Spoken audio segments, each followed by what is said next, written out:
Hmm.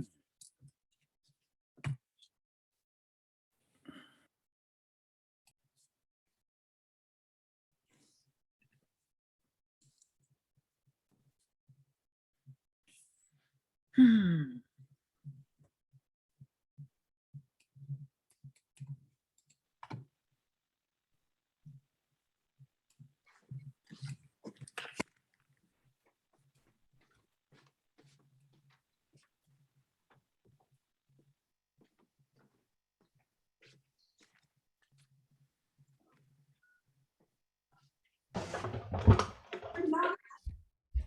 Join us as we meet people who participated in some of the major events of the civil rights movement. People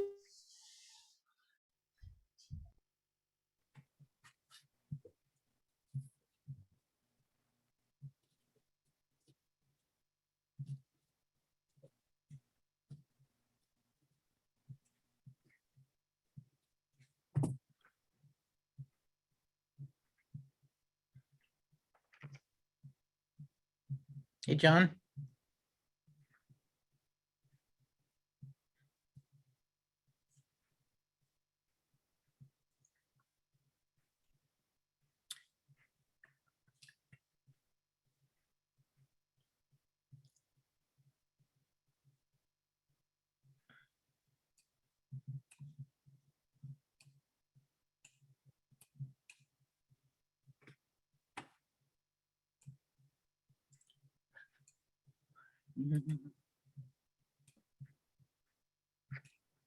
Okay, looks like we're getting up to speed. Pretty soon we'll have a quorum, I think.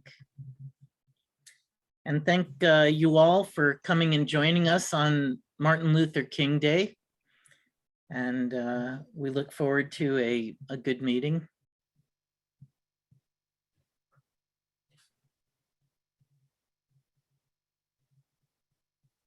Let's see.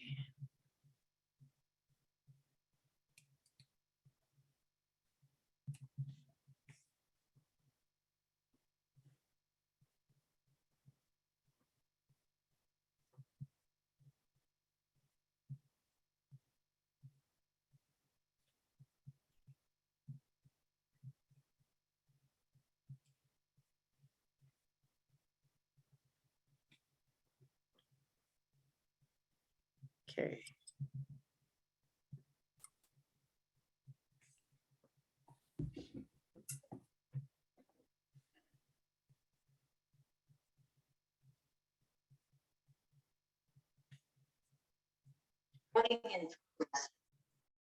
Excuse me? Oh, hi, Camille. Nice to see you. It said recording in progress. Oh, okay. I believe that's correct. So let's see. Well, it's just past 7 o'clock. And we're almost at a quorum. We've got 24 people participating. And I'd like to thank all of you folks for coming. And before we continue, I'd like to have Nick Simmons, our techno wizard, tell people a little bit about participating in a Zoom meeting. Nick, would you like to tell us? Thanks, David. It's the same spiel every time. Stay muted unless you're speaking, which helps a lot with feedback. Only join with one device, a phone or a computer, one device per room. And with the internet connections the way they are on Vashon, usually one device per household. If you're having bandwidth problems, turn off your video. That generally results in a better connection and you should be able to hear people a little better. If you want to raise your hand, there's a little button down at the bottom bar that says reactions, and one of those is raise hand. And when you click that button, your hand will stay raised virtually until you click lower hand, and then it'll go down again. If you wish to speak and you're on a phone, you're gonna have to press *6 in order to unmute yourself from the phone. And then I can mute you again when you're done speaking from here. I think that's it. Oh, we have posted the democratic rules of order, which are the rules that we use to run our meetings. That link is in the chat. If you have any questions about how that works, that link is currently in the chat. Thanks. All right. And, Oh, go ahead, Diane. Nick, you were cutting in and out a bit when you were speaking. I don't know why, but it sounded to me like a loose wire kind of thing. I don't know if anyone else experienced that. Did anybody else have trouble hearing me? So Diane, probably that's your internet connection. No, Nick, this is Virginia Laura. It happened on mine too. It was just sort of the cutting in and out, like just not a strong connection on your part. So maybe if you'd spoken without video, we would have heard you. That is fair enough. Yeah, if it continues to happen, I will certainly turn my video off. Okay, I noticed that Justin Hirsch has his hand raised. Justin, do you have a question? Thank you, David. I just wanted to talk about meeting procedure in advance of the meeting and just kind of clarify how Sure. we're going to conduct ourselves while we're all here and we're all gathering at the beginning. I hope it's your intention, and I just want to ask you if it is, that speakers have to be recognized by the chair before speaking. That is the procedure. Yes, Justin. Great. And is it also the procedure to hear first-time speakers in advance of second-time speakers? That's absolutely right, Justin. Great. Okay. Thanks so much. That's all the questions I have. And thanks for the clarification. All right. Well, I think we have a quorum now. And so in order to start my formal welcome and call to order, I'd like to recognize the fact that we are having this meeting on Martin Luther King Day. And Martin Luther King, as most of you know, was a great hero in the civil rights movement, a man who gave his life for the good of the country. And so we've named our county after him, and we have this day as a national holiday now. But we're proceeding with our meeting, and I think that Martin Luther King would probably approve of meetings that empower communities. So with that said, I'd like to proceed with the meeting. Okay, the first thing on the agenda is to review and approve the agenda. So we have posted the agenda out there. I believe it's on the website. It's also been sent out by email to most participants.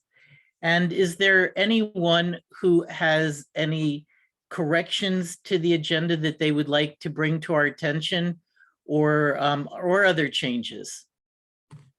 And I'll just look and see. And as Nick just said, where it says reactions, by raising your hand under reactions, that's how I can recognize someone who has an issue.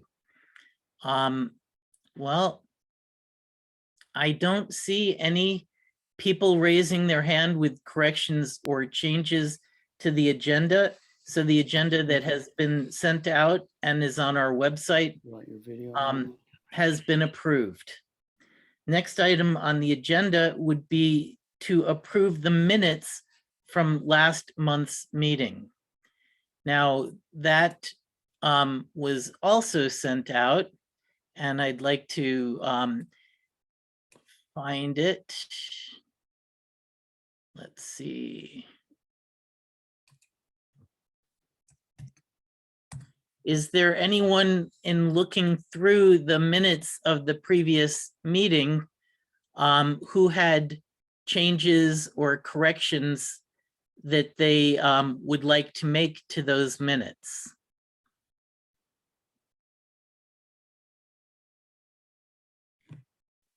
And Diane, what day were the minutes posted? The minutes were, they were sent out in an email. Right. Camille sent them out, Uh-huh. and Camille sent them out a couple of days ago, right, Camille? Oh, okay. Yeah, I think I see it right there. And there is a correction, David. Okay. There's a correction, and we need to increase the attendance at the last meeting by 1 and add Stephen Bergman to the attendees list. Oh, great. So we had 107 people in attendance as opposed to 106, measly 106. Okay, well, that's just great. And I really appreciate that kind of participation from this community. We had a very lively meeting, did a lot of things, and it went way late, but we still had, you know, a huge attendance right at the very end of the meeting. So that was excellent. Are there any other people who have changes that they would like to make to the minutes for the December 20th meeting? All right, seeing no hands raised, I will adopt the minutes of December 20th. Thank you very much, Kyle Britz, for preparing those minutes. You've been doing a great job in keeping us abreast of what has gone on in the previous meetings. It's a hard task, and thank you again for doing that. Okay, now I'd like to introduce guests that we have, people from outside the island community who are here for our meeting. Do I see anyone? You know, I don't see any guests at this meeting, which is unusual because usually Bong Santo Domingo comes at least, and other people from the county. But in light of Martin Luther King Day, perhaps that was not expected. So the next item on the agenda is old business.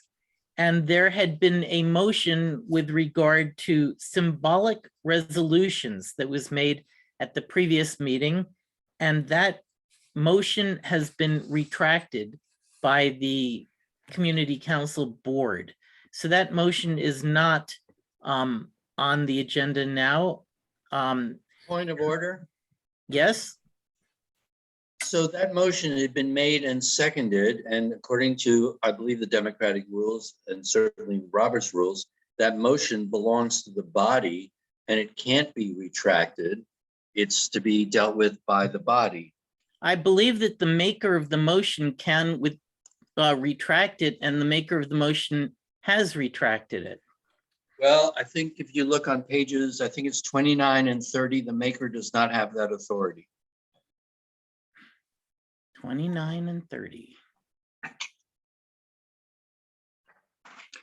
If I could comment, I believe the rule says that if the motion is amended by the council, then the mover loses the mover's authority and it reverts to the council. But that does not apply to seconding, is my. And Melvin Mackey is as good an authority as I am on these, and I'd like to see him weigh in. I think it's actually on page 20. I'm looking for the language now, but I know it said that once it's seconded, they don't have that authority.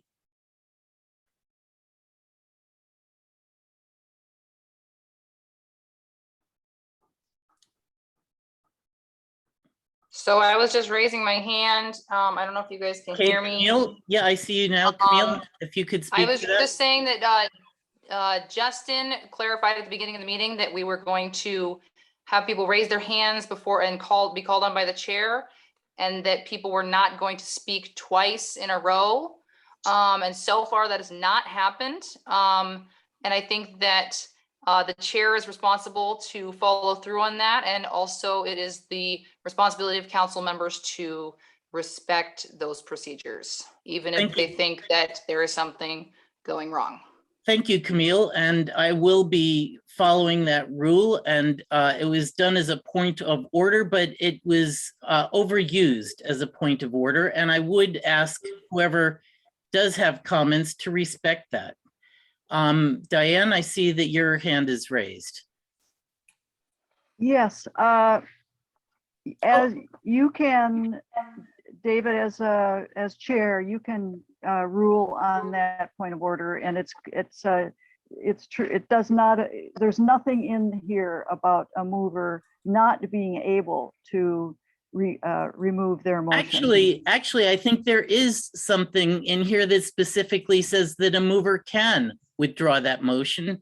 And it says, provided that not more than one member objects, the mover may reword or withdraw the motion anytime before it has been voted on. Okay. So Page is that? that's on page 19 of the Democratic Rules of Order. And Armin, please raise your hand and I will recognize you after other people have spoken. But you were incorrect on your point of order and I've ruled on it. So let's move on. That motion has been withdrawn. Next on the agenda was the introductions and vote for representation on the Washington State Ferry Advisory Committee. Now, the board and the community council have requested people to apply for the position and to submit a resume for that position. And the only application and resume that we have had submitted for the position was from Rachel Rome. And Diane, do you have a copy of her resume that you could share with the council? Otherwise, I believe I could do that. No, David, Hunter was handling this aspect okay. of things. Hunter, would you like to weigh in, please, on this? And actually, I'm sorry to interrupt and if I'm violating the point of order, but I did actually just now, 20 minutes ago, I've emailed to the board an updated resume that omits my personal contact information, which they're welcome to share with the entire council. It's also been updated with my current employer. Yeah, I was just, if you read your email, I indicated that that was what she wished to do, to not have 500 people check on her references. And Okay. So if you wanted to give that, and the other two people, one person I was able to contact and had a very interesting talk with him, but then he realized he wasn't going to be on Vashon long enough to be a good participant. And I don't know if David Ginsburg is here. I reached out to him to try to reach him. He was interested and I didn't hear from him. So I had Justin send him a email to see if perhaps my email he didn't recognize, and he didn't get back to either one of us. Is he here, or does anybody know where he is, or if he's still interested? Justin, have you heard anything from David Ginsburg since we've been reaching out to him? I have not, and I did send him that email. Okay, well, in light of the lack of response and the enthusiastic participation by Rachel Rome, I would like to have the community council vote at Well, this David, could point. we see, I'm sorry, I should, your council. The resume, yes. Yes, could we see a resume? I was going to try to share that, but my ability to share has been disabled by the host. So Nick, if you have a copy of Rachel's resume, if you could please share it, or if you could allow me to share it, I do have a copy of it. I think I may Rachel be able has a to copy. attach it. Yeah, I might be able to attach it here in the chat. Let me see if I can do that. Oh, okay, I can probably share it, in fact, though. Let me just open it up. And let's see. Okay, it says it was sent successfully.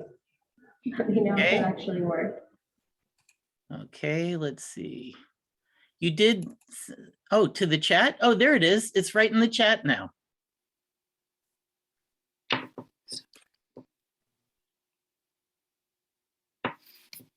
Okay. And there's Vashon.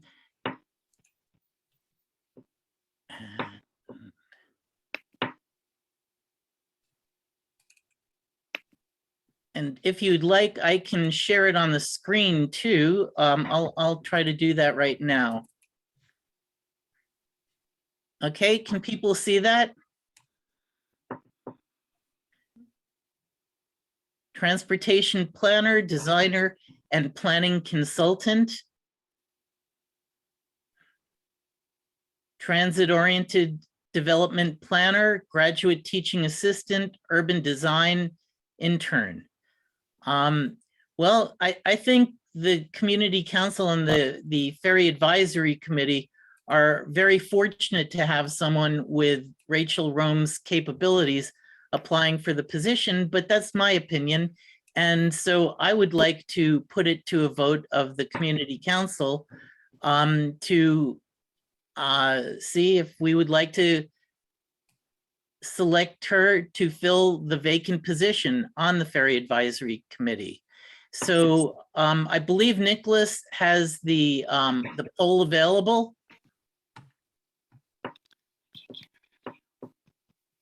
I'll stop sharing the screen now. Oh, Art Chippendale. Art, I see you raised your hand.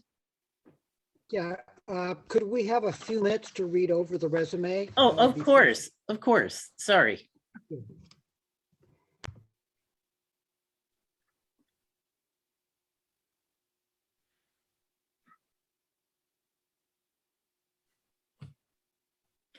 Oh, and Art, you can put your hand down now that you've been recognized.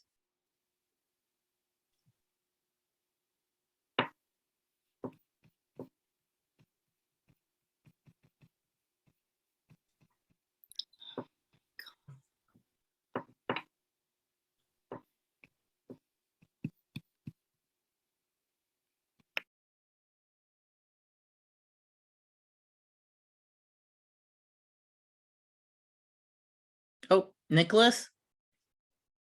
Yeah, there's some action in the chat about folks who are, Armin has mentioned that there is a couple of folks have said that there is a requirement to disclose Rachel's political party affiliation, and I'm looking for a source for that, and I can't find one. I'm looking at the RCW, State Ferries Local Expressions Ferry Advisory Committees.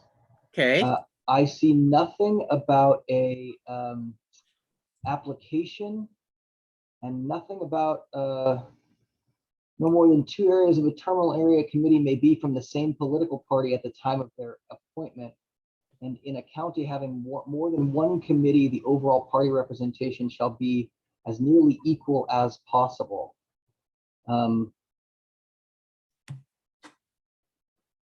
Okay. I don't know what our terminal area is. I mean, I imagine it's the Vashon terminal area, right? Right. So not more than 2 members of any terminal area committee may be from the same political party at the time of their appointment, according to RCW 476310 Part 4. May or may not be relevant. Okay. Rachel, I see your hand raised. Yeah, I can speak to that briefly. Okay. So as a professional planner in and out of public sector planning as well, part of my role is actually to provide a nonpartisan source of mediation and technical expertise in areas relating to anything either public or private sector planning oriented. So I tend to think of myself more as an independent, and generally speaking, for myself personally, in voting, for example, I choose to review all candidates prior to making an informed decision. So I think that might shed some light on my personal orientation and professional view when it comes to partisan politics. To my mind, it's primarily irrelevant, particularly with regard to transportation planning. It should be nonpartisan. Okay, do you have a microphone that might be close to your speaker? Because I'm getting a little feedback. We were getting a little feedback. Yeah. Oh, I have a Bluetooth. That's odd. Okay, but I think I could hear you pretty well. Jan Stevens has hand raised. Yes, can you hear me? I can. Oh, thank you. I was an FAC member for 10 or 12 years, and in the approximate time frame when the law changed and required some balancing of politics in the committee, the 3 of us members who were on board at the time had to reapply and disclose our political affiliation. And as it turned out at the time, we were balanced. Okay. Well, it sounds as if Rachel qualifies as nonpartisan. So that sounds balanced. Are there other questions? Does anyone have any questions of Rachel at this time before we vote? Like to see if there are people that would like to ask Rachel questions. I was one of the original members of the Ferry Advisory Committee for Vashon Island.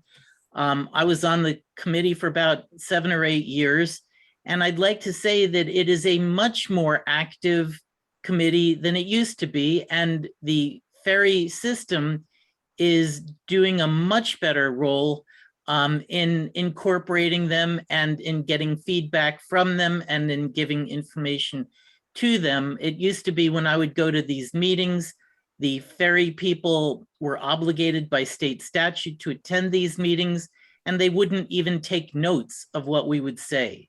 So I think that John Vizina is doing a much better job than what used to be done with this committee. And I know that we do have active participants. I really appreciate Justin Hirsch's activity, both with the community council and with the ferry system. So it's good to fill this position. I know that the county had been filling it, and when I spoke to King County about that, they said, oh, please do it. We do not want to have to do it. We want you to do it. So I anticipate that if King County were asked to do this, they would ask us for our opinion. But Camille, I see your hand is raised.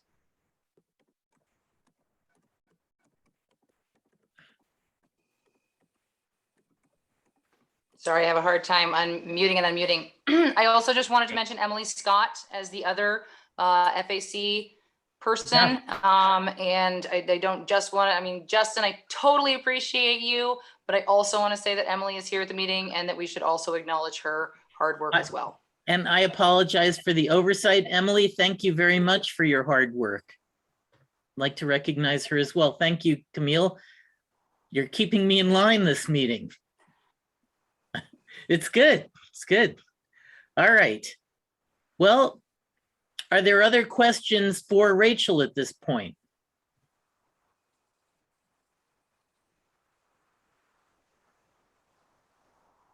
Okay. Well, then, if you could post the poll, Nick, that way I think we could have a vote.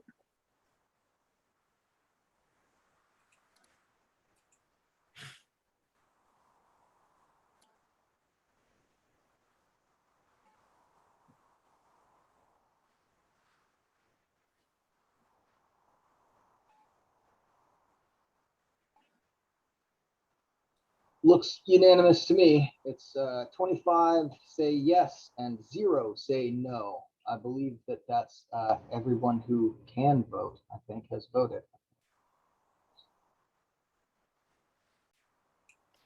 That's great. And I will pass the information on to John Vizina, and I'll send him a letter to that effect. All right. So then the next item on the agenda is committee updates. And Morgan Brown, the chair of the Affordable Housing Committee, is here to give us an update. So Morgan, if you could let us know what's going on with your committee. Well, not a whole lot has changed in the last month. We had a meeting last week. It was pretty well attended. There were about 9 people, pretty good distribution of folks. We went over the work groups, really wanting to try to break down all of the things we want to look at and do research on and synthesize a bit and come back and then look at sort of some potential solutions or goals and break that down into folks that would go off and be able to do that independently or in smaller groups. And so people sort of lined up, signing up for some different things, and hope to augment that a little bit more, but that went across pretty well. And we'll have more, obviously, as time goes by on that.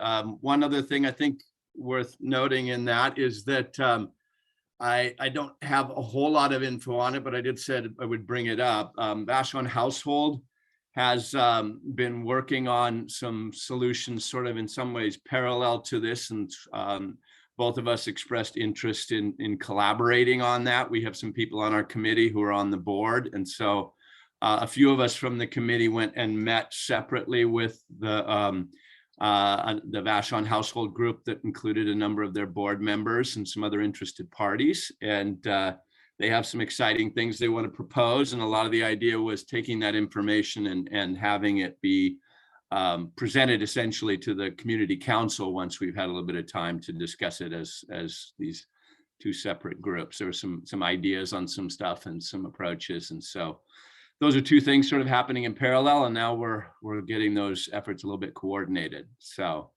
that's it in general. If anybody has any sort of questions regarding that, I can go in details, but breaking it down to work groups, going to over the coming months, hopefully synthesize some of that and be able to come back and say something intelligent about some of the areas we're looking into.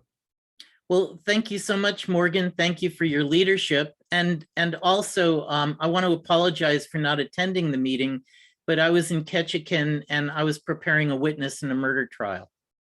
So can't do everything. No. Okay. And I'd like to say that the vote was 100% in favor of appointing Rachel Rome. Do we have the numbers on that as well, Nick? I think it was 27 votes in favor and 0 votes against. Great.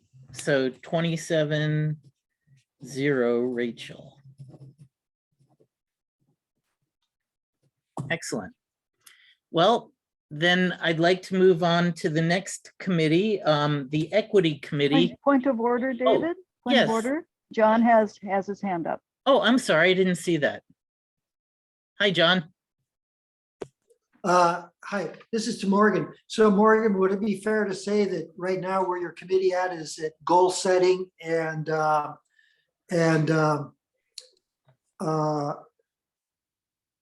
planning? Yes, I think that would be fair to say. Whereas right now, I think the idea was there was a lot of different ideas on different areas where we needed a lot more information in order to be able to talk about a bunch of it intelligently and to be able to also try to get different groups on the island to get different voices represented. And so, yeah, it was essentially identifying different segments where we thought we needed more information, and then to be able to work on that somewhat independently, bring it back to the committee, and then be able to actually sort of process it in order to come up with recommendations and ideas. That's great. I think the next time you come to the meeting, it would be interesting to see what your categories are and what the thinking process is. Sure. And I could pull those up right now if anyone was interested in. Again, they're fairly broad topics having to do with sort of market research, outreach, zoning, and a few other topics like that. Okay, great. And I know that my topic has to do with zoning, and I intend to follow through on that. Okay, all right. The next item is the Equity Committee, the recently started Equity Committee. And that's Kevin Jones is here to report on that. Thank you, David. Thanks for those who've expressed interest in being part of the group of folks who will help develop an equity policy for the Vashon-Maury Island Community Council. There are 25 folks who have identified themselves in a prior meeting, plus those who've outreached to me. So I now have everybody's contact information. If you have not had a chance to reach me, but you would like to be involved, you could please, you could send me a private chat or just post your information in the chat and I'll pick that up if that'll work. There also have been collecting examples of equity policies for different types of organizations. So there's a bit of research going on to come up with some good examples that might be relevant to our situation here on Vashon-Maury Islands.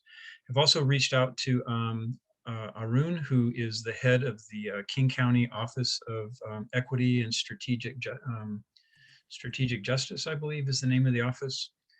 My goal would be to have Arun support one of our earlier meetings to talk about King County's policy, of which we, of course, are included in, and the sort of the notion that we would then look to see where the community council would have perhaps unique elements that would form an equity policy that would be most applicable to the work of the council.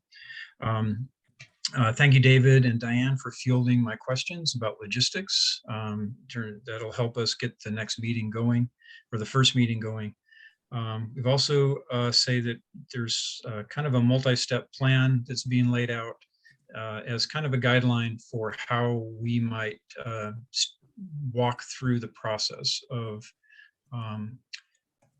pulling in examples, understanding the context of how the equity policy fits into the Vashon-Maury Island Community Council and the other groups on Vashon and Maury Islands that we'd want to reach out to make sure they're aware that such a policy is being developed. If there are any questions, I'd be happy to answer them. Okay, well, thank you, Kevin. Are there questions? Let's see.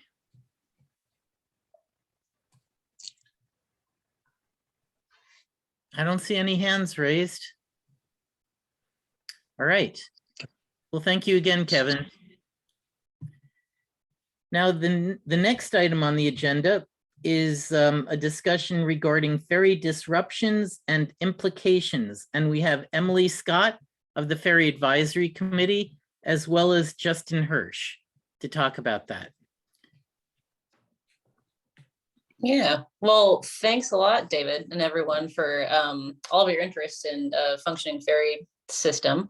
I know Justin usually gives kind of a rundown at these meetings. My schedule is pretty packed these days. So Justin, I feel like I'll just, kind of let you do an update if you're prepared to. From my perspective, it's kind of all systems normal or abnormal, as it were, relative to last month or months before. There have been some public meetings recently, and I'm happy to send along a recent kind of slide deck from Patty Ribstello, the ferry's assistant secretary. But knowing that you all have gotten updates recently about, service disruptions and all, I don't know if there's any new news, but Justin, I'll kind of pass that off to you. Yeah, I was thinking about putting just a couple things in the chat so that people could grab them, like that slide deck. Yeah. And then the budget conversation with legislators. I actually didn't get into that meeting, but I figured people might appreciate seeing that. And then there was a recent press release on ridership. So I think overall the big takeaway from all those things that the whole group might be interested in, and this is kind of a frustrating perspective, but that ferries is aware of all the impacts that all these disruptions have on the lives and livelihoods of Vashon Island residents, as well as all the other people served in the system. And they're up against, budget constraints and staffing challenges. I think it's notable also that, and Justin knows this certainly in his work, but that, service disruptions related to staffing shortages are not unique to Washington State ferries right now. It's like every transportation system across the country, regardless of industry or sector, whether it's private or public, is experiencing massive disruptions. I don't know if anybody's tried to fly recently or, get anything shipped anywhere, but it certainly, Washington State Ferries has, perennial challenges. A lot of the crewing and canceled sailings that we see because of crewing shortages are not unique to ferries. So it's kind of a good reminder. Yep. Yeah. So there were 2 recent public meetings. And if I remember correctly, that was January 5th and January 11th. Ferries has been relying pretty heavily on the online public meetings during during this COVID period, and has pointed out, interestingly enough, that actually the online public meetings get more participation, substantially more participation than the in-person meetings ever did. So, I think I read that as saying that there's probably some intent at continuing some online public meetings, or maybe a combination of both in the future. So as Emily mentioned, Secretary Rob Stello put together a pretty solid deck of slides. And Diane and I will send those to you, or cause them to be sent to you, just as soon as I can focus on it. In those deck of slides, they give kind of a brief overview of the ferry system as it is today. And I'm not going to duplicate the whole presentation because we probably don't have time for that. But just to give a summary, Ferries likes to point out that they rely on what they call the 4 pillars of ferry service. So those are, and I'll talk briefly about each one. So those are, of course, ridership, the vessels, like the boats themselves, crewing, and the budget, the state budget. Okay, so here's a few highlights from each.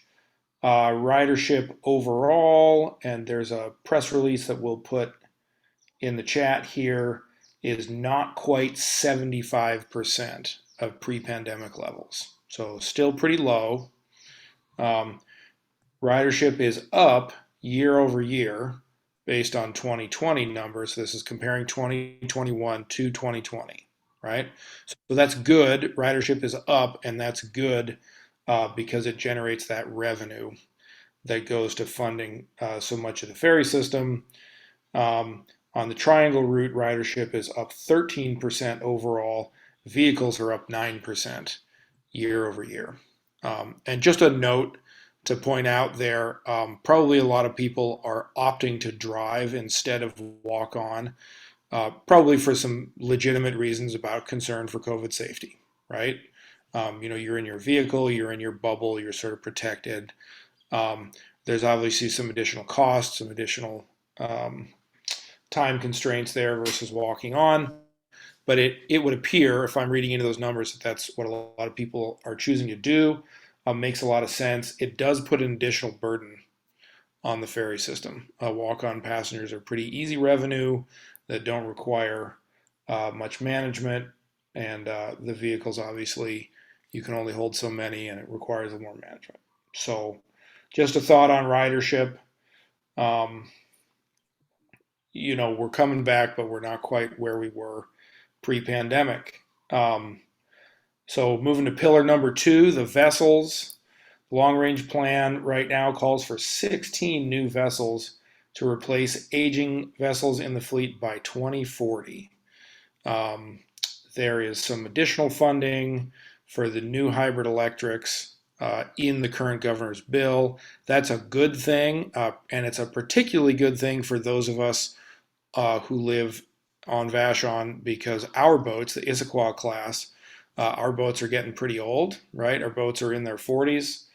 Their projected lifespan is, it was either 60 or 80. And I'm slipping on the numbers here, sorry. But they do need some pretty substantial maintenance. We know they're not going to run forever. And there was, of course, a pretty long period of time in Washington State where the state didn't build any new vessels. We are definitely experiencing the impacts of that now, because when a vessel goes down, there very often is not another vessel to replace it. Justin, I think I recall that the vessels in the ferry system are at like a 60-year lifespan, but relative to other, public ferry systems, of which there is none the size of Washington State ferries, their average lifespan is like 20 to 30 years. So this system rides those boats longer than anybody else, like globally. Yeah. Yeah, that makes a lot of sense. Thanks for that update, Emily. Incidentally, in the private sector, you can look at what are called Jones Act hulls, any kind of an American-made, American-flagged hull. Most of those boats are typically quite old. And when I started in the maritime industry, and up until last year, Matson navigation between the U.S. West Coast and Hawaii was still relying on vessels that were classed as steamships. That's no joke. So we're definitely getting our money's worth out of those hulls, and that's good, but we know they don't last forever. I don't want to go too deep into vessels because a lot of that stuff depends on a lot of budgeting decisions that legitimately haven't been made yet. So if I say, hey, I think this is going to happen, the legislature clearly has their own ideas, and I would just be reporting something that's definitely going to change before it's finalized. So Justin, may I take, there are a couple of people with their hands raised. May I take questions, or do you want to? I wonder if I could get through the other two pillars and then we could take questions at the end. Go right through. Okay. Sorry, folks. Crewing, obviously, crewing has been a pretty substantial challenge. This happens in the backdrop of, not only pretty substantial labor shortages across the country, but also a global lack of qualified mariners. A lot of people don't realize that it's not just training that qualifies someone to be in these high demand positions. You also need sea time, and there's no substitute for sea time for someone to be a licensed deck officer or a licensed marine engineer. So ferries could go out and hire a bunch of ordinary seamen and say, okay, I want to make you a captain, I want to make you an engineer, I want to make you yada, yada, yada. None of that is permissible in the Coast Guard regulations. If I'm to offer an opinion, I think generally that's for good reason. A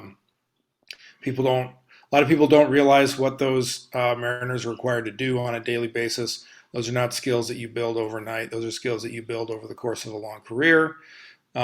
When things go wrong on a boat, they can potentially go very, very wrong. And so those are safety regulations as well. Those are in place for a reason. And I don't think we would want to start peeling back those types of safety regulations on our state ferries, because in the long run, we would feel the impacts of that. So I don't have the numbers off the top of my head. I think they were in the slide deck from Secretary Rubstello, but there is pretty significant proportion of the licensed deck officers and licensed engineers that are eligible to retire right now. What we've been told in the Ferry Advisory Committee is that Ferries has its workplace retention plan. They are pursuing an aggressive strategy to try and bring in new mariners. They're obviously constrained by their budget and also by the legislature in terms of what kinds of pay and compensation they can offer these folks. So the draw for a mariner to switch their career over to the Washington State Ferries is supposed to be the stability and the ability to get home, on a more frequent basis than you otherwise would be if you were out in the deep ocean. So that having been said, Ferries has reported to us that working with their labor partners, those three unions have been remarkably flexible in terms of finding ways to fill the demand for labor in this time. People are driving, getting off of a shift at one terminal, driving to another terminal. They're jumping from boat to boat to boat at the last minute, as they're qualified to do and as they've been trained. All of that is pretty important stuff, and it's pretty remarkable that people are willing to work that hard behind the scenes to keep the boats running. Most of that you and I will never hear about and never see what happens behind the scenes there. It's also worth pointing out on crewing that over the long run, Ferries has made a policy decision, probably due to budgetary constraints, to crew the vessels only to the minimum Coast Guard Certificate of Inspection requirements.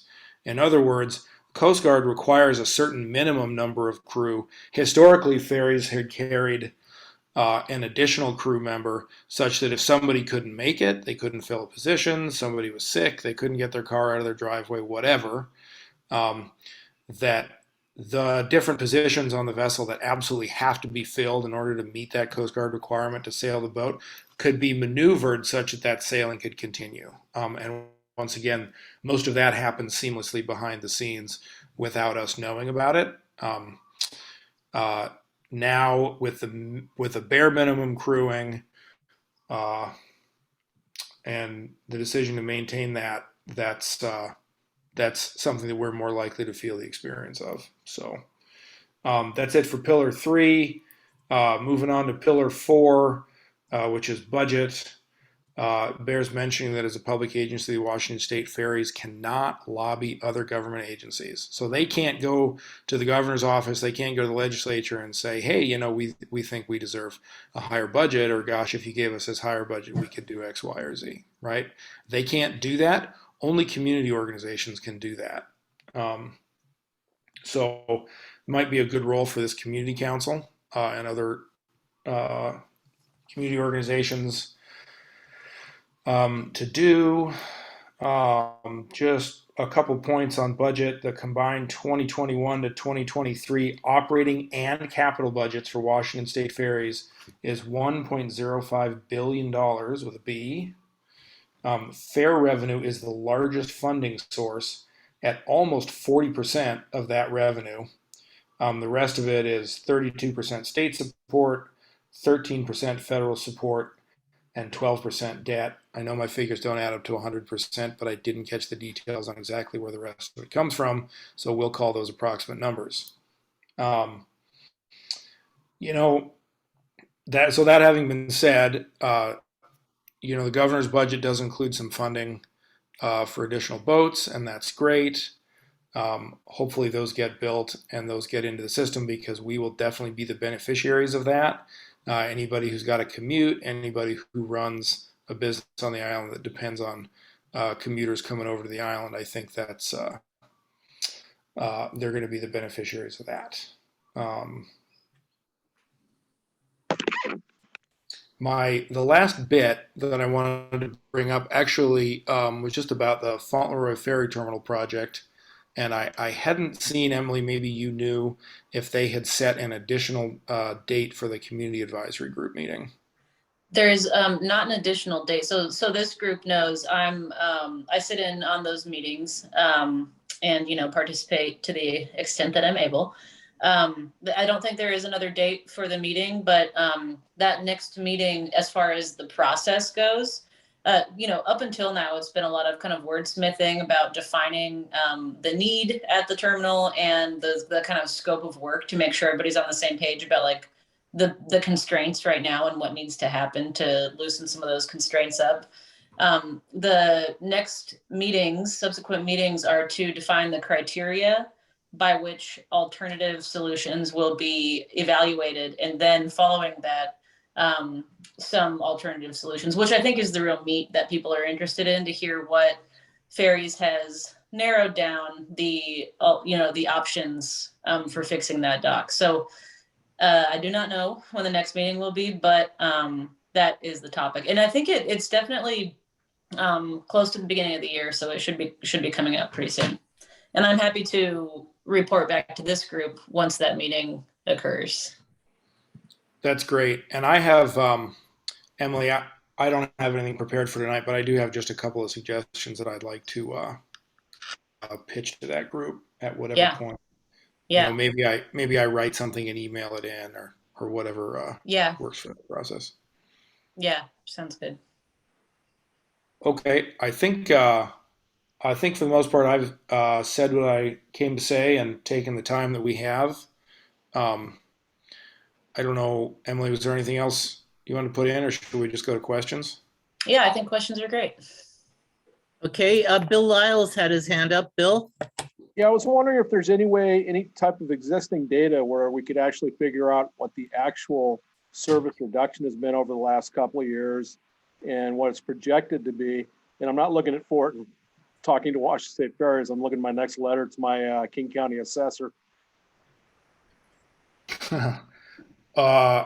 Okay, you're saying you want some tax data, or you want, If there's data that, anything that can show what the actual percentage of service reduction has been for transportation to and from the island. And do you mean per, so you mean like, it could be vehicle count, it could be like head count per person, or any specific kind of data points, or just overall, like anything that speaks to that? Overall, but factual and real is like just a percentage of, like, have we had a 20% reduction in transportation services to the island or something like that? Mm-hmm. And I guess, again, are you looking just for ferries transportation? I guess that's the main, so there's Yeah, that like would the be the water only thing taxi, that would right? affect government organizations and what they're assessing me. Yeah. I think that data does exist, and I don't have it at my fingertips. Justin, I don't know if you do, but that's something I'm sure John Vizino would love to dig up for us. Yeah, and if there's something you could point me to that shows data points that I could collect myself, that'd be fine. It's just, like I said, it's a shot at the King County assessors, just nothing else, to see if you can get some kind of reduction. Sure. I gotcha. Of course, it's a state agency, not a county agency. Right. I know that WSF does keep some pretty detailed statistics, as of course they're required to. I know that a lot of that stuff is published on their website. As we're talking here, deeper in the meeting, I think what I can probably do is dig up some links for that and put those in the chat. That'd be great. And I know the FACs have also had some statistics on that.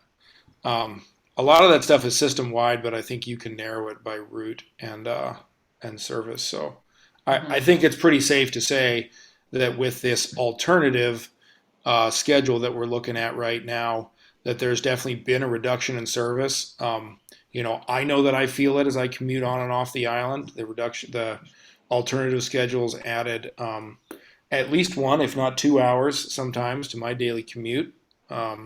So I know I'm not the only person here on the island that lives with that. It bears saying that what ferries told us about why they were switching to that alternative schedule and then adding back service as they were able to in the different destinations was that it was better to create a realistic expectation of exactly what they could provide as far as service than to say, okay, we're going to do our very best to meet this published schedule and then just fall down helplessly trying to do it. So definitely letting people know what they can reasonably expect ahead of time at least goes a long way towards minimizing some of the anger that people experience. Okay, well, thank you, Bill, for the question. Art Chippendale, you have your hand raised. Yeah, thanks, Justin and Emily, for your vigilant attention to this really important part of our lives. So I'm wondering, do you have any sense, well, let me back up. So 16 boats between now and 2040, that's less than a boat a year. And given the number of failures that we've had recently, do you have any information that suggests that they're going to try and push more boats out early in that time span? Between now and 2030, for instance, are we going to get, 10 boats, 12 boats? Have they made any kind of I would have to remind myself from notes. I think just then this is kind of personal opinion based on, what I've gleaned from ferries management. But I think that many, like 10 boats in 8 years would be a Herculean feat. And I don't think that's feasible. Justin, Yeah, I think that's exactly right. It's always, these are sort of what they're stating is budget aspirations.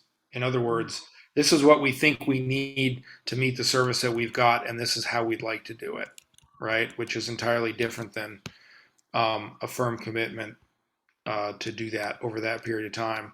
That having been said, I know that ferries really feels the reduction in boats because they certainly hear about it from us and everyone else when those boats go down and they're not able to provide service. So, I mean, part of this, just to put this out there, part of this is because we're also trying pretty dramatically to reduce the emissions of the ferry fleet, right? So we all want boats. That's great.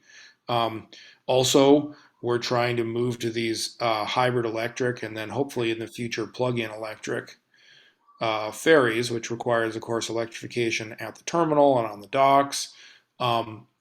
Probably if we were to just build the same old diesel boats, then we probably could crank them out a little faster. I don't know if they'd quite get them out at the rate of Liberty ships, but we might seem a little sooner, but they're mitigating that goal by trying to do multiple things at once, including decrease their environmental impact. So that's just part of the reality we're dealing with. Thanks for that. Okay, are there other questions from members of the community? Let's see. I don't see any, and I'd like to, again, thank you, Justin. Thank you, Emily, for doing a great job.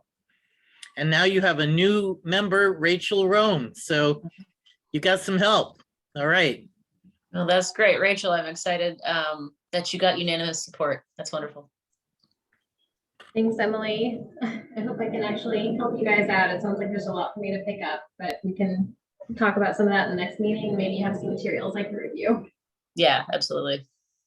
You'll do great. Thanks so much for your interest, and I really look forward to working with you. Thanks, All right. Justin. Well, the next item on the agenda is new business, and it goes to the implications of the new Washington Nonprofit Corporation Act, Chapter 24.03A RCW. And to talk about this is our own Diane Emerson, who has, she's made herself quite the expert on the subject in a short period of time. So thank you, Diane, if you could enlighten us on the subject. Well, interestingly, Bill Lyle notified us that the laws were changing. Thank you, Bill, so much. And recently I found out that the laws applying to nonprofit corporations, this change that went into effect January 1st of this year was the first change in these laws in 50 years. It's been 50 years since these laws were updated. So it's not surprising that they went from a relatively small number of pages to what they are now, which is quite massive. I've put the link to them in the chat. And nonprofits all over the state are going to be scrambling to change things and get up to speed with these laws. And we're one of them. And so the implications for us are that we can no longer allow people when we're voting, if there's two people at home, if they don't have an email, it's one vote per email. So I know some people have just one email and they have and they sometimes will have two people who are voting on one email. We can't do that anymore. And that we have more strict notice requirements for meetings. The notice needs to get out to members by email is what we're doing 10 days before the meeting. So we're making sure of that. And it also means we'll need to redo bylaws and policies. But in the meantime, we'll just make sure that whatever our bylaws state and our policies have, they are subject to and go under the new law. And I have that information on our bylaws and policies, and I'll be posting those on the website so people can see the few areas where our bylaws and policies don't fit, and that the new law takes precedence. So there you go. So that's one aspect of this. Also, the other very important thing that that we're talking about, that we've been talking about, you've been hearing as in our meetings, we've been talking about that being a 501c3 doesn't really fit what we want to do as an organization. We want to be more of, we want to be able to in effect lobby King County and the state of Washington. And in order to do that, we can't be a charity. And the best form for our organization and other, by the way, other unincorporated King County councils, there's at least 2 of them that are this other format, which is a 501c4. And a 501c4 enables us to do that kind of work. And let's see. Yes, and I don't have that in front of me here.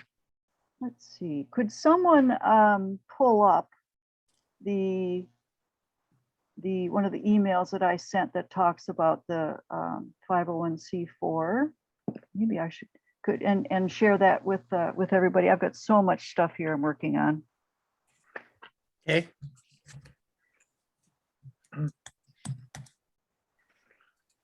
Yes, it was in our, it was in the notice of the meeting that was sent out. Camille, that email that you sent out, it talked about that, the 501c4 and what it is. Could you pull that up for us? I'm sorry, I'm on my iPad and I don't know how to do that. Can Nick do that? Is it possible for Nick? Nick, can you do that? Let's see, I'm looking to, if I can do it. I just pasted the relevant section into the chat. I think that's what you guys are looking for. Perfect, yes. Here it is. An organization is operated exclusively for the promotion of social welfare if it is primarily engaged in promoting in some way the common good and general welfare of the people of the community. An organization embraced within this section is one which is operated primarily for the purpose of bringing about civic betterment and social improvements. That's us. So it makes sense for us to switch over to being a 501c4. And I've there's several analogies to this. And one is rebooting your computer. You turn it off and you turn it back on and you're operating with a new operating system. And so we can think of it that way. I also have gotten some guidance from very wonderful people at called 501 Commons Project, which have experts that help us through these things. And I've met with them on January 5th and explained our situation. And he says, well, we're doing everything right, thinking about what to do next with a 501c4. And he said, you really should do is set up the 501c4 first, make sure that the IRS approves you as a 501c4 before dissolving the existing organization the charitable one. And his analogy was, it's like if you're going to switch banks, you want to be sure that your money is in the new bank and everything's working well before you pull the plug on your other bank account. And I thought, boy, that makes a lot of sense. So that is what we're thinking about doing. And I'd like to have people comment right now on what I've mentioned so far. And David, is it okay if I ask people? Yeah. Sure. Okay. Sure. Okay, Robert, what would you like to say about this? Well, this is going to sound very naive, but I am very naive about this sort of thing. It seems to me that the advantage of having a 501c3 organization is you can ask people for money, and when they give you money, you can say, you can deduct this from your taxes. So it appears that this is not an advantage of a 501c4 corporation. So I guess my real question is, do we really need to have a corporation of any sort at all? Can we just be a bunch of people that get together and talk and make recommendations among ourselves? And or is there some legal reason that we've got to have some kind of incorporation? Thank you. That's an excellent question, Rob. And I really was hoping we could do the same thing. But Bill Lyle let me know that we can't do that. Just the fact of a group meeting to have some kind of purpose requires us to fall under the requirements of the state. Bill, would you like to comment on that? Yeah, what you're describing has a legal definition. It's called an unincorporated association. That's two or more people getting together for whatever reason, like a garden club. And unincorporated associations do have laws that they also have to follow. And the biggest part about that was when you incorporate as a 501c of any type, there's 27 different types currently of 501c organizations. The members are protected from the actions of the organization. In an unincorporated association, they are not. Thank you, Bill. Yes, thank you very much for clarifying that. Yes. So we can certainly accept donations from members and the public as a 501c4, but you're right, they would not be tax deductible. And the way we're operating, I'm not sure that we're going to need much in the way of donations. I don't see this organization having the wherewithal to have a lot of money coming in and have staff and manage grants and that kind of thing. So I'm not sure that the requirements to ask for a lot of money will hinder us that much. That's my personal opinion. Melvin, you have your hand up.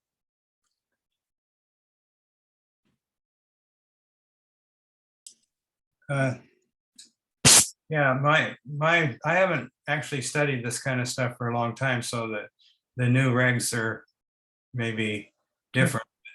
It's my understanding that if we're a 501c4, that we have unlimited lobbying rights to lobby both King County and the state of Washington on bills and anything else that will affect our island. Is that your understanding too? Yes, that's my understanding. Yeah, so it gives us a lot more power. Yes, and that is something that we can do, is we can speak our mind. We have these meetings and the community comes together and we vote on things, and that those opinions then can go forward to the people who are making the laws. And it's okay, we can absolutely do that. Art, you have your hand up. Unmute.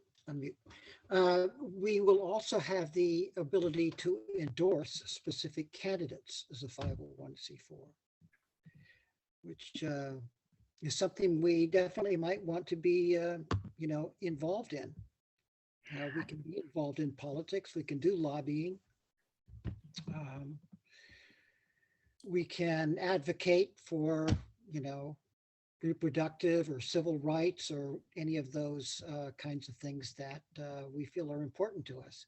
Being a 501c3, we're pretty much limited to being an educational organization. And so if our aspirations go beyond that, I think the 501c4 sounds like the perfect solution. Thank you, Art. You're absolutely right. As a 501c4, we can, if we choose to, promote and endorse individual candidates for office. And I was noticing that as I was looking at the other unincorporated King County community councils, one of them has done just that on their website. And I was like, wow, look at that. They're actually doing it. So they're clearly a 501c4 and they are doing it on their website. David, you have your hand up. Yeah, the idea of lobbying, it's not as if just taking a vote on an issue and saying this is how the community comes out. That's not exactly lobbying, but what a 501c4 would enable us to do is to say, have a community lobby day where, say, there's an important issue to the island, like ferries and, you know, replacing ferries. And we want to send down a group of, you know, concerned citizens to Olympia. We can organize a trip down to Olympia and maybe make a show of it on the news, you know, Vashon Islanders, you know, and that's effective. That's a lot more effective than just taking a vote. So, you know, I think it does go further towards enhancing the ability to help the island. Thank you, David. Yes, it is definitely much more active than just taking a vote on something. Justin? No. There we go. Now I'm unmuted. Sorry, Diane, I think I missed part of what you just said about another community council is also incorporated as a 501c4. There's at least 2 of them that are incorporated as 501c4s that I've discovered. Some of them you don't know. They don't actually say whether they're 501c3 or c4, either in their bylaws or on their website. But there's at least 2 of them I know for sure are. Okay, so I guess, you know, that informs my question, which is, you know, what, if any, is our sort of official status within King County? And do we need to be a certain type of 501c organization for that? No, we don't. No, we do not. No.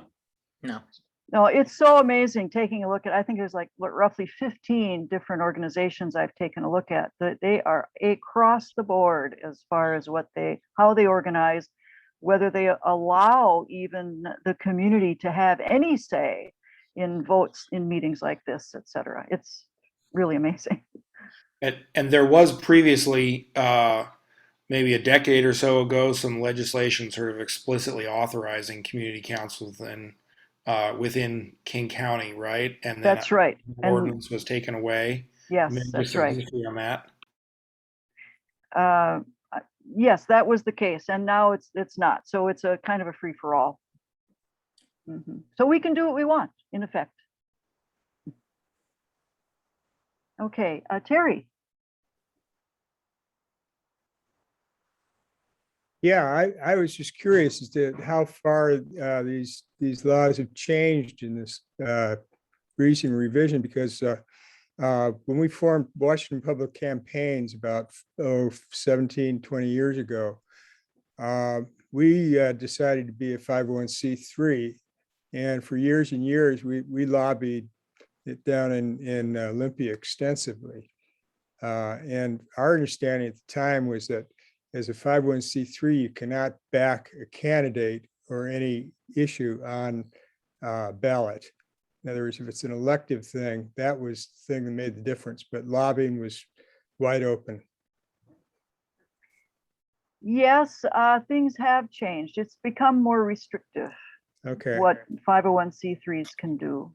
But as far as who enforces that, I don't know. It might kind of be like how we operate on Vashon. If nobody complains to King County, things continue. Melvin. Yeah, I'd like to add to what Art Chippendale said about a 501c4 being able to endorse candidates. It seems to me that our bylaws say that we're nonpartisan. So this is a decision we're going to have to make, whether we want to be partisan or not partisan. And I personally am in favor of being nonpartisan, which would mean that we wouldn't be able to endorse candidates unless they were running on a nonpartisan position. But that would be the way I would want to see it go. Yes, Melvin, personally, I feel the same way that you do about that. Actually, endorsing candidates just is like a step too far for us. Yeah, that would be my opinion on it too. It would kind of cause confusion and I think drive people away from our council. I happen to agree, but I may be in a minority on that. We all get to decide when we decide on the new bylaws that will be part of the new bylaws, and we all get to have a vote on that. Bill, what do you have to say? Yeah, I was just going to say that I posted in a statement that's on the IRS website of 501c4s. It's in the chat. And there's been a little bit of a misconception on what you can and can't do politically on some of the discussion we've been having. Okay, I think I'll read that because there's some folks here, I think, on cell phones. From the IRS website, the promotion of social welfare does not include direct or indirect participation or intervention in political campaigns on behalf of or in opposition to any candidate for public office. However, a Section 501c4 social welfare organization may engage in some political activities so long as that is not its primary activity. However, any expenditure it makes for political activities may be subject to tax under Section 527F. Okay, there we go. And the link's there if they'd like to read the whole page. Right. Thank you, Bill. Rob. Yes, thank you. It's another naive question. It seems to me that we might be able to support political candidates. I guess if we always supported one party, that we would be partisan. But if we support one candidate for one thing and a candidate from another party for something else, I would think we'd be able to call ourselves nonpartisan. But again, I'm being naive. Well, it's an interesting concept, and I think that when it comes time for us to actually vote and discuss the new bylaws, if we go forward with this, then we'll have more discussion about that, and we'll be able to vote on it and see what happens. Okay, Art.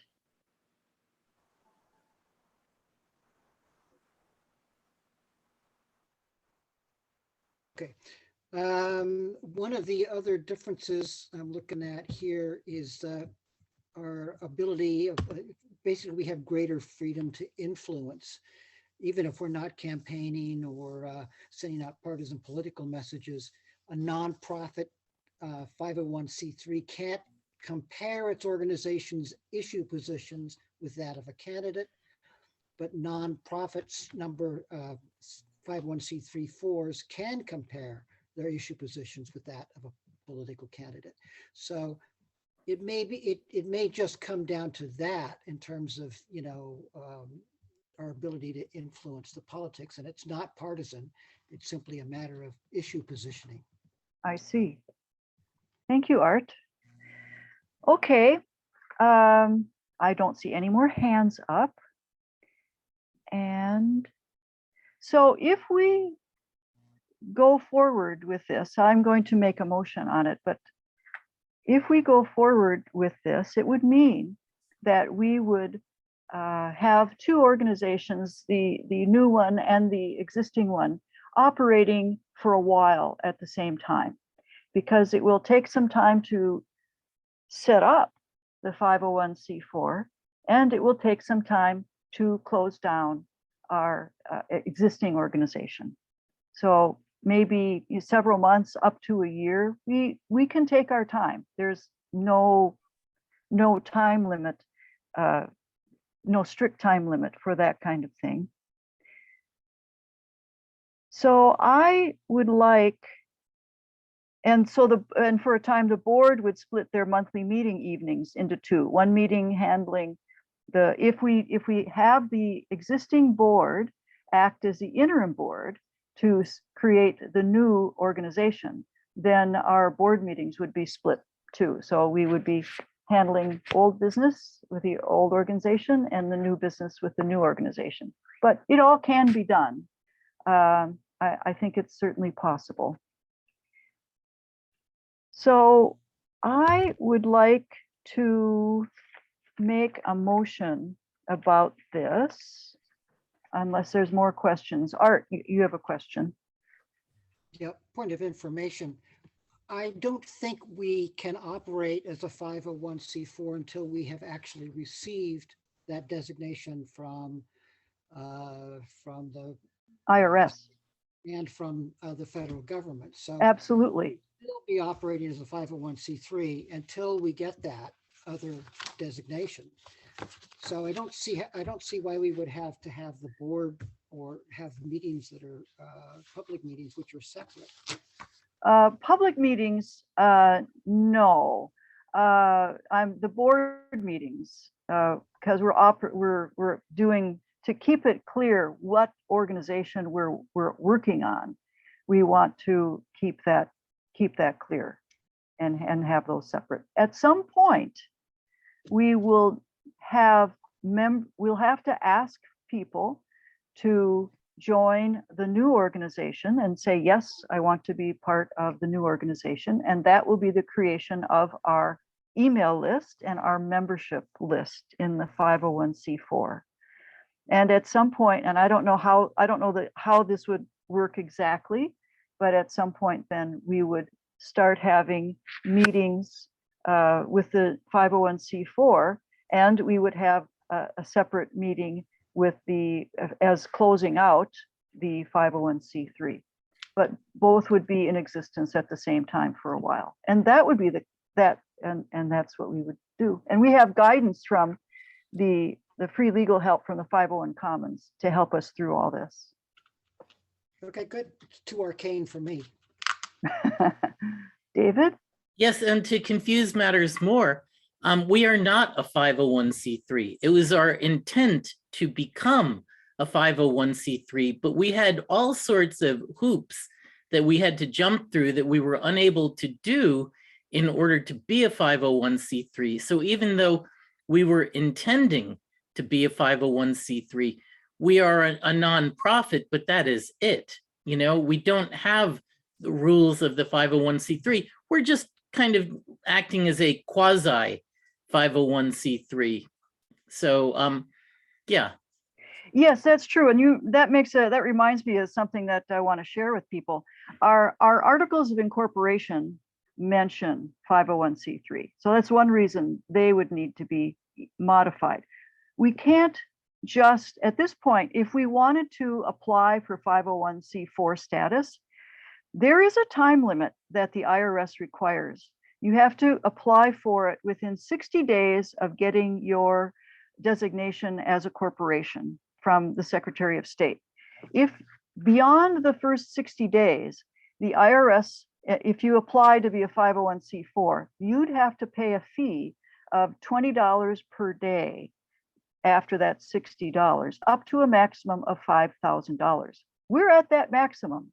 If we wanted to change the articles of incorporation and then apply then, well, we'd have to pay the $5,000 because we waited quite a long time to come up with this concept of switching to 501c4. So that's why we need to start. That's a key reason why we need to start over, and we can't just change wording on things and apply for 501c4. That's a lot of money. Okay. So at this point, I'll make the motion, and I'm hoping someone will second it. And we won't vote it on now, of course. That will be in another month. But here's what I'd like to move, and I will put this in the chat. I'm going to say it first, and then I'll put it in the chat. I move that we begin the process to create a new community council with 501c4 status, and that the current board of directors act as the interim board of the new council until elections are held for a new board in October of this year. And I'm going to go find that in my documents and put it in the chat so that people can Second it. Thanks, Justin, you too. Well, Justin seconded it in the chat, so double seconded. So we can discuss it more now, but the vote won't happen until February. Okay. So in looking through and thinking about the steps to forming the nonprofit, one of the very first things that has to happen is that we have to come up with a new name. And it can't be too close to our existing name. It has to have some differences. And so I would like to do just a straw poll, just an opinion. This isn't binding at all, but I would love to hear and see raising your hands of what you think about some of these names that are being considered for the new organization, should the vote go through next month. And I will put them in the chat so you can see. Okay.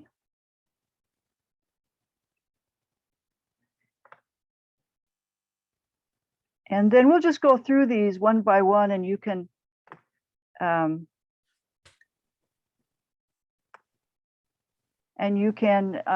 use your reactions to raise your hand if you like that one. And I would like some help. Kyle, would you be willing to count up the raised hands when we do this? Okay. So I'll read them through, and then we'll quickly just do this. Vashon Community Council, Vashon Council. Oh, we'll wait. I'll go through them one by one, and then you can raise your hands. I just wanted to read them for the people who are on the phone. Vashon-Maury Island Civic Council, Vashon Town Hall, and Vashon-Maury Island Council of the Community. So now I'm going to read them one by one, and I'd like for everybody who likes any of these, you can vote for more than one. What do you think? Vashon Community Council. Quick note. Oh, yes, Nick. Please lower your hand with the lower hand button after you've voted for the one that you like. Very good point. Thank you, Nick. I think people are getting the lowering the hands thing. I like that. So Vashon Community Council.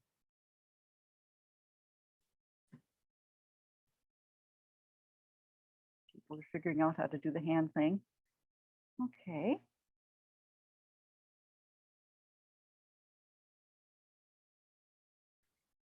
Okay, then now you can lower, is that you, did you get those, Kyle? Oh, Kyle says no. Oops. Kyle, you're muted. Can you unmute yourself and tell me what that motion was? Can we do that one more time? Okay. If you want, Kyle, I can do it. Okay.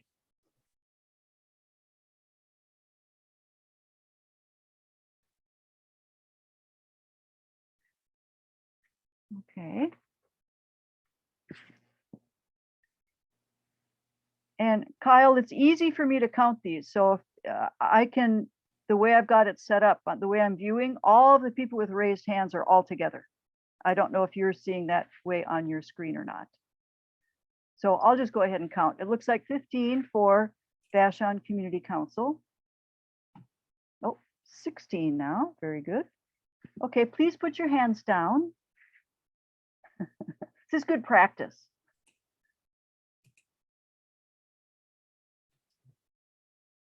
Okay, we're waiting for Evie to put her hand down. Thank you. Okay, the next one, Vashon Council.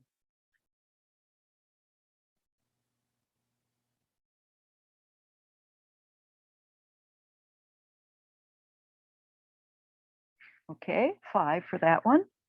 Put your hands down, please. Vashon-Maury Island Civic Council.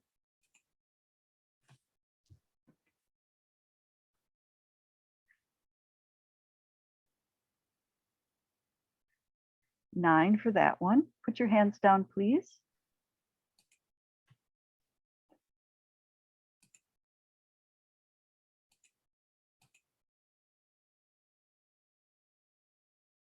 Art and Justin, would you mind putting your hands down, please? Thank you. Okay.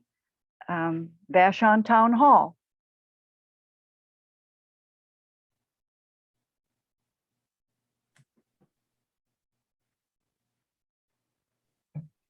Okay, 3. All right, thank you. And the last one, Vashon-Maury Island Council of the Community.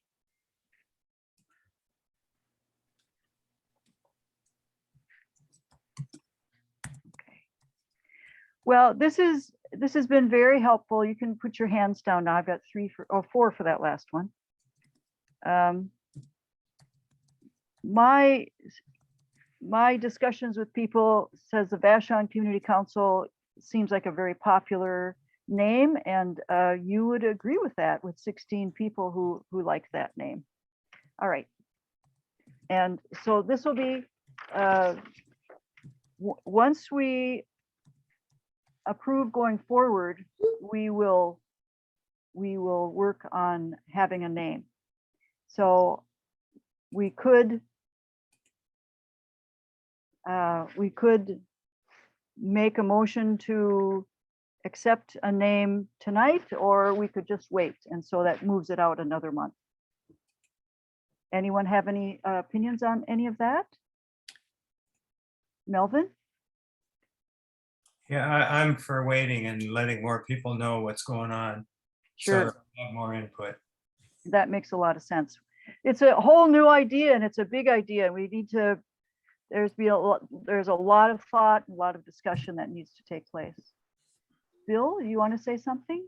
Yeah, I'm with Melvin, just for the fact that I'd like to see something go out to the entire membership to let them know that this is actually going to occur, and maybe tell them what the choices given were. Oh, definitely. Yeah. Before the vote. For sure. Art? Yeah, I'm concerned about removing Maury Island from the name. I'm afraid that, you know, we might be offending those people over there. I'd certainly want to hear from them about how they feel about not having Maury Island in the name of the council. Right. So that will be part of how close we can legally have our name with the state will have an impact on that as well. So, but yes, there will be more discussion about that. Okay, great. So I think that's it for now. Back to you, David. Okay, well, Dan Schuler has his hand up. Dan Schuler had his hand up and I had my hand up as well. So Dan, okay. That's okay, thank you. Yeah, it's not real clear to me why it would have to change if we're not a legal entity anyway. Can I explain that, why it would have to change? We are. I'm sorry, I didn't hear that part of it. I'm sorry. Okay, we are a legal entity. We are registered under the name we currently have with the state of Washington, and we are in good standing with the state of Washington as a corporation. We will need to come up with a new organization to apply for 501c4, and we will not be able to use the same name, because in order for us to use the same name, it means that we would have to pay $5,000 fee to IRS to apply for 501c4. Does that make sense? I guess so. I don't fully understand it, but that's fine. Okay, it is kind of complicated. Okay, now Diane, my suggestion is I agree that it's difficult to take Maury Island out of that without offending people.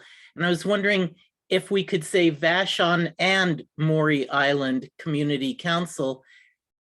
Well, you're shaking your head, but that is different because it used to just be a dash or a slash.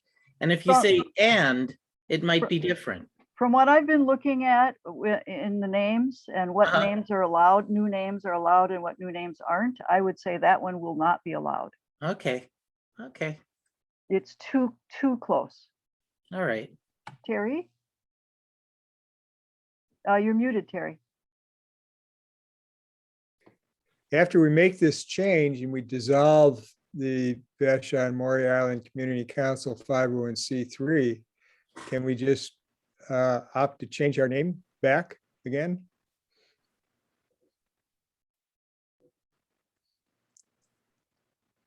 Do you understand what I'm saying, or do we still have to pay the $5,000? That's what it comes down to, I guess. We would have to, I don't know for sure, but here's what I'm thinking we would have to do. We would have to wait quite a while before the state takes us off the records before we could apply with the same name. that one would have to be studied carefully to see if that could happen. Well, it just seems unfair, really, for, as we have a long time with this particular name that's well known on this island, and they have to change it just to satisfy a state ordinance. It doesn't seem right. I'll check into that, Okay. how we could possibly keep the same name and do what we want to do Right. without paying $5,000. We need a lawyer. We need not Besides just you, a David. lawyer. We need Right. someone. Who does that type of work? Yeah. Yeah, yeah. It's like a general practitioner and a heart surgeon. Yep. Yep. Okay. I saw Suzanne had her hand raised. Suzanne? Hi. So just, oh, hold on. No, you need to turn your sound off.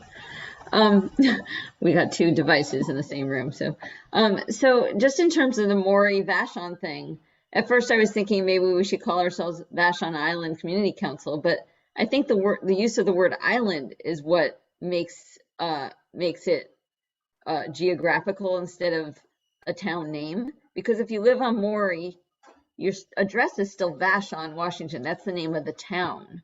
So if we don't include the word island, Vashon does include Maury Island. That's the name of our town. And everyone who lives on Maury has the address Vashon, Washington. So, You mean the Vashon-Maury Community Council. Is that what you're saying? No, I was just saying the Vashon- Vashon Community Council, Vashon because Community Council, yeah. we're not talking about the name of islands. We're talking about the name of our town, and everyone on Vashon and Maury live in the town of Vashon, Washington. That's their address. That's the name Right. of this town. Right. So. Good point, Suzanne. Okay. I had my hand up, and the Yeah. point I was going to make is that historically, the first group that was the predecessor to this organization was the Civic Council, the Vashon-Maury Island Civic Council. So, that way you can keep Maury and Vashon in the name and kind of fall back on history. Okay, just my 2 cents. Okay, John? You're muted, John. Based on that last discussion, how does Vashon Town Council as a possibility? Vashon Town Council. Well, that's certainly one that can be looked into, and we can talk about that when we vote on names at some point. Yeah, I've got that one written down. Thank you, John. Okay. Well, thank you very much, Diane, for putting in all the work. It looks like you must have spent hundreds of hours on this issue. I've been working on it. What did you do over your Christmas vacation? This. Right, right. Okay. Well, the next item on the agenda is to conduct a straw poll on arranging for the following speaker, David Bannock from King County Prosecutor's Office. He's a King County Deputy Prosecuting Attorney who deals with hate crimes and the opportunity for hate crimes community outreach, presentation, and questions and answers. So I believe that Nick has a straw poll there that he could share with us to see if that's something that we would want to do, to have and actually I'd like to ask Kyle if you wanted to comment on this. Kyle Britz. Sure. Thank you, David. So I spoke with this outreach team already, and I made this straw poll suggestion to the group to see if we'd be interested in this, especially after the topic has kind of come up at a handful of our previous meetings, and sort of in response to some of the beachcomber items, as well as the interest in just getting an idea of what hate crimes are, what they mean, and whether or not they meet the criteria of that, what resources are available to our community, or people who are seeking resource support regarding them. Today being MLK Junior Day and kind of a day for civics representation, it seemed apt to have more of an understanding of what resources are available to us and what the systems can provide for us, and where we can fill the gaps in between. Okay. Any other people want to speak to that issue? All right. Well then, Nick, if you could post the straw poll.